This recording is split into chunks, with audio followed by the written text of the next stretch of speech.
नमस्कार। कृषि जगत चैनल में आपका स्वागत है। राजस्थान मौसम खबर के इस अंक के साथ मैं अचल सिंह देवराज बात करेंगे राज्य के अगले 24 घंटों के दौरान और आने वाले दिनों में मौसम कैसा रहेगा इस बारे में। तो आइए सबसे पहले नज़र डालते हैं मौसमी सिस्टमों पर कि कौन कौन से मौसमी सिस्टम है वो भारत के आसपास बने हुए हैं।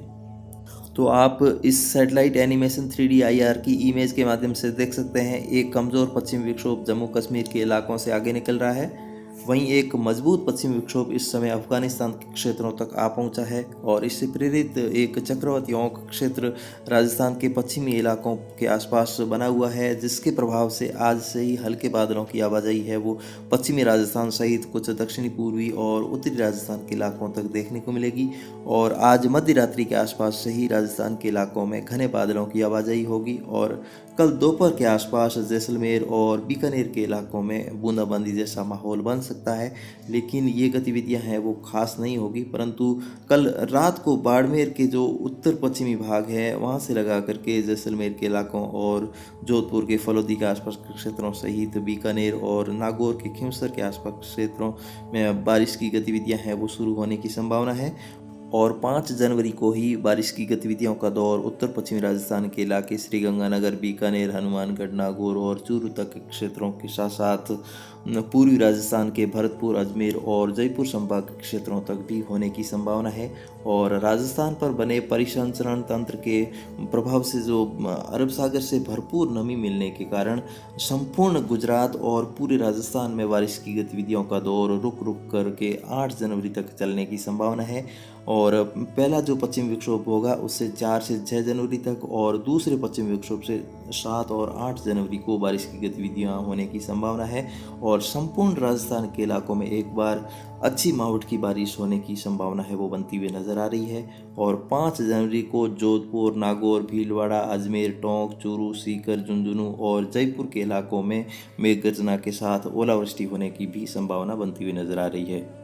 वहीं जयपुर मौसम विभाग ने मजबूत पश्चिम विक्षोभ के प्रभाव से बारिश की प्रबल संभावनाओं के मद्देनज़र एक प्रेस विज्ञप्ति जारी करते हुए कृषि और धान मंडियों में खुले हुए अनाज को भीगने से बचाने के निर्देश दिए हैं। वहीं किसानों को जो है वो खलिहानों में रखी हुई अनाज की बोरियों और पशु चारा है उसको ढकने के साथ साथ जो रबी फसलों में रासायनिक छिड़काव है उसको भी कुछ समय के लिए स्थगित करने की सलाह दी है। अगले 24 घंटों के दौरान संपूर्ण राजस्थान के इलाकों में मौसम पूरी तरह से साफ और शुष्क बने रहने की संभावना है। और अब अगले 24 घंटों के बाद ठंड से राहत भी मिलने की संभावना बनती हुई नजर आ रही है। न्यूनतम तापमान में 2 से 3 डिग्री सेल्सियस की वृद्धि और दिन के तापमान में थोड़ी सी गिरावट होने की संभावना बनती हुई नजर आ रही है। और आज सुबह के समय जोधपुर, पाली और जालोर के कुछ इलाकों में हल्का कोहरा देखने को मिल सकता है। वहीं हवाओं का जो रुख है वो आज राजस्थान के अलग अलग क्षेत्रों में अलग अलग दिशाओं से रहने की संभावना है। इसका मुख्य कारण जो है वो पश्चिमी राजस्थान के ऊपर बना एक चक्रवाती औंक क्षेत्र है और इस प्रकार से है वो अगले 24 घंटों में और आने वाले दिनों में मौसम रहने की संभावना है। और आगे क्या कुछ मौसम में बदलाव होगा इस बारे में मैं आपको लगातार अपडेट देता रहूँगा। और आइए अब एक कमेंट लेते हैं। हमारे साथी आदरणीय धर्मीचंद जी सवाल करते हुए कहते हैं कि हैप्पी न्यू ईयर 2022। तो आपको भी नव वर्ष की हार्दिक शुभकामनाएं।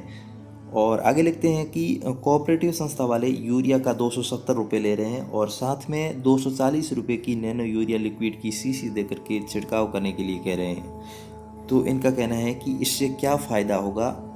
यूरिया बैग और शीशी को मिला करके कुल 510 रुपये होता है और बिना शीशी के यूरिया भी नहीं दिया जा रहा है। इससे किसान है वो परेशान है, क्या करें। तो धर्मीचंद जी, ये NBRC इफ़को के गुजरात के वैज्ञानिकों ने इस नैनो यूरिया को विकसित किया है और इसे पेटेंट करवा लिया गया है। इस तरह का जो उत्पाद है वो दुनिया में कहीं पर भी नहीं है। और अगर सरल शब्दों में कहूँ तो यूरिया का जो एक दाना है उसको 55,000वें हिस्से में बांट दिया गया है।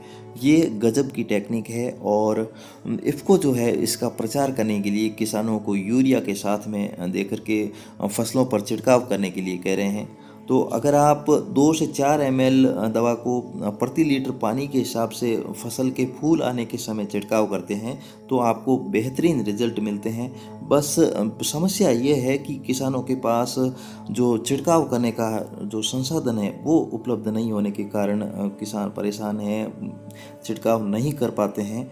अगर आपके पास कोई हैंड स्प्रेयर या ट्रैक्टर चलित स्प्रेयर है तो आप इसको छिड़काव कीजिए, आपको बेहतरीन रिजल्ट मिलेंगे। यही समाधान है। और अगर आप इसको नहीं भी लेना चाहते हैं तो अगर आप कहीं निजी जो दुकानें होती है वहाँ से आप यूरिया खरीदते हैं तो वहाँ पर इस प्रकार का उत्पाद है वो नहीं दिया जाता है। तो किसान सज्जनों, आज के मौसम बुलेटिन में इतना ही।